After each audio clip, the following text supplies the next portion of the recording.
உத்தியோகம் பற்றி பார்க்கும்போது அது தனியார் நிறுவன வேலையாகட்டும் அல்லது அரசு வேலையாகட்டும் 7ஆம் தேதி வரைக்கும் மேலதிகாரிகள் கிட்ட பேசி பழகும் போதும் கூட வேலை செய்யற வேலையாட்கள் கிட்ட பேசும் போதும் சற்று கவனமாக இருங்க. அதுவே 7ஆம் தேதிக்கு அப்புறமா புதன் 7ஆம் இடத்துல போய் உச்சமாகிவிடும். சூரியன் 6ஆம் வீட்டுல ஆட்சி பலமாகத்தான் இருக்கும். கேதுவோட இருக்கிறதுனால சின்ன சின்ன குழப்பங்கள் தருமே தவிர பெருசா தடை ஏதும் இல்லை. அதனால 8ஆம் தேதியில இருந்து உங்கள் வேலையில இருந்த பிரச்சனைகள் சங்கடங்கள் குறைந்து தடைகள் விலகி மேலதிகாரிகளுடைய ஒத்துழைப்பும் கிடைக்க ஆரம்பிக்கும். வேலையில உங்களுக்கான பெயர் புகழ் அங்கீகாரம் நீங்க ஆகஸ்ட் மாதத்துல போட்ட எஃபர்ட்ஸ்க்கான ரிசல்ட் அனைத்தும் இந்த மாதத்துல கிடைச்சிடும். சம்பள உயர்வு மற்றும் பதவி உயர்வுக்கான பேச்சுவார்த்தைகள் நல்ல விதமாக நடக்கும். 5ஆம் வீட்டுல குரு செவ்வாயுடன் இணைவதும் 7ஆம் வீட்டுல புதன் உச்சமாவதும் உங்களுக்கு உத்தியோகத்துல இந்த மாசத்துல முன்னேற்றத்தை தரப்போகிறது. வருமானத்துல இருந்து வந்த தடை, பொருளாதார வளர்ச்சியில் இருந்து வந்த நெருக்கடிகள் இந்த மாசத்துல நல்லாவே குறைஞ்சிடும். புதுசா வேலை தேடுறவங்களுக்கும் புது வேலை, அதிலும்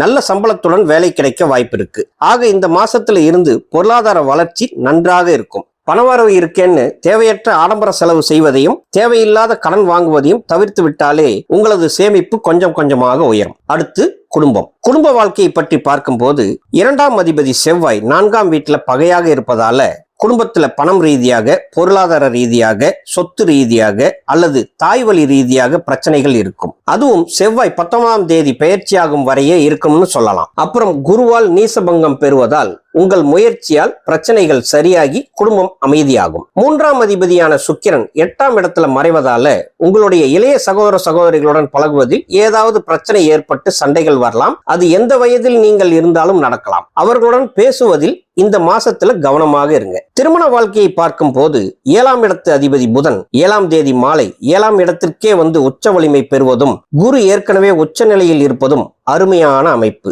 இதுவரை கணவன் மனைவிக்குள் இருந்து வந்த கருத்து வேறுபாடுகள் குறைந்து அந்யோன்யம் அதிகரிக்கும். விட்டு கொடுத்து போகும் மனப்பக்குவம் ஏற்படும். திருமண முயற்சியில் இருப்பவர்களுக்கு இந்த மாதத்தில் நல்ல நல்ல வரன்கள் வர ஆரம்பிக்கும். சுக்கிரன் 8ஆம் வீட்டில் இருப்பதால் மீனராசி ஆண்களுக்கு வரன் முடிவாவதில் சற்று சிரமங்கள் சந்திக்கலாம். பெண் வீட்டுல நிறைய கண்டிஷன் போடலாம். பெண்ணின் எதிர்பார்ப்புகள் அதிகம் இருக்கலாம். அதுவே செவ்வாய் சிறப்பான அமைப்புல இருப்பதால மீனராசி பெண்களுக்கு எதிர்பார்த்தது போல நல்ல இடத்தில் இருந்து வரன்கள் அமையும்.